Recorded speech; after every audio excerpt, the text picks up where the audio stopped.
क्या आपने कभी रात के ठीक 3:49 पर जागकर देखा है? कहा जाता है कि इस समय पूरी दुनिया सो रही होती है, लेकिन ब्रह्मांड जाग रहा होता है। यही वह क्षण है जब इंसान अपने सबसे करीब होता है, जब प्रकृति बोलती नहीं बल्कि संकेत देती है। बहुत समय पहले पहाड़ों के बीच एक आश्रम था, जहां एक वृद्ध साधु रहते थे, जिनकी आंखों में ऐसी शांति थी जो बेचैन मन को भी शांत कर देती थी। उन्हीं के पास एक युवक आया जो हमेशा चिंता, डर और बेचैनी में घिरा रहता था। उसने साधु से कहा, गुरुदेव, मैं शांति चाहता हूँ, लेकिन मेरा मन कभी शांत नहीं होता। साधु मुस्कुराए और बोले, कल रात ठीक 3:49 पर उठना और नदी के किनारे बैठना। अगली रात युवक उठा। बाहर गहरा सन्नाटा था, ठंडी हवा चल रही थी और आसमान तारों से भरा हुआ था। वह नदी के किनारे बैठ गया।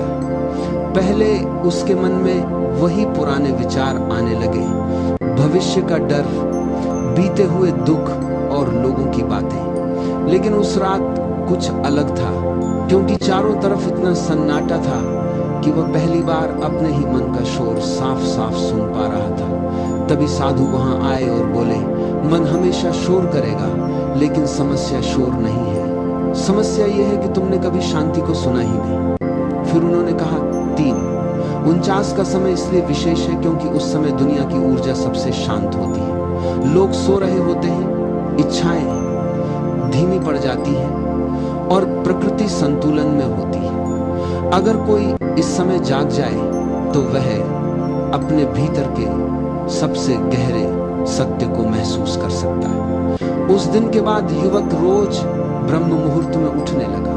धीरे धीरे उसने महसूस किया कि सूरज उगने से पहले की हवा अलग होती है, उसमें एक अजीब सी पवित्रता होती है। पक्षियों की पहली आवाज, नदी का शांत पानी और आसमान का धीरे धीरे बदलता रंग, उसके भीतर कुछ बदलने लगा। पहले जो युवक छोटी छोटी बातों पर क्रोधित हो जाता था, अब शांत रहने लगा। पहले जो हर समय डर में जीता था, अब उसकी आंखों में स्थिरता दिखाई देने लगी। एक दिन उसने साधु से पूछा, क्या सच में इस समय कोई दिव्य शक्ति सक्रिय होती है? साधु मुस्कुराए और बोले, दिव्य शक्ति हमेशा सक्रिय होती है। फर्क सिर्फ इतना है कि दिन में तुम्हारा मन इतना शोर करता है कि तुम उसे महसूस नहीं कर पाते। ब्रह्म मुहूर्त में मन धीमा पड़ जाता है, इसलिए तुम्हें अपने भीतर की आवाज सुनाई देने लगती है।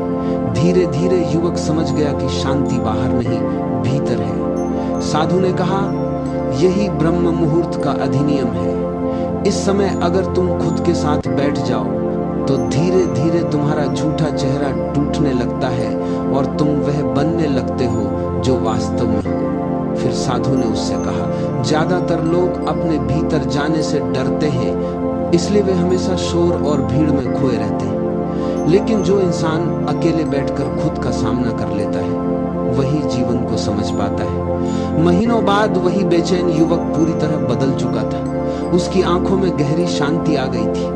एक सुबह सूरज उग रहा था, आसमान सुनहरा हो चुका था और युवक नदी के किनारे ध्यान में बैठा था। साधु उसके पास आए और बोले, अब तुम्हें उत्तर मिल गया। युवक ने आंखें खोली और मुस्कुराकर कहा, उत्तर नहीं गुरुदेव, अब सवाल खत्म हो गए हैं। शायद यही ब्रह्म मुहूर्त का सबसे बड़ा रहस्य है। यह तुम्हें कोई नई चीज नहीं देता, ये केवल तुम्हारे भीतर के शोर को शांत करता है ताकि तुम पहली बार खुद को सुन सको।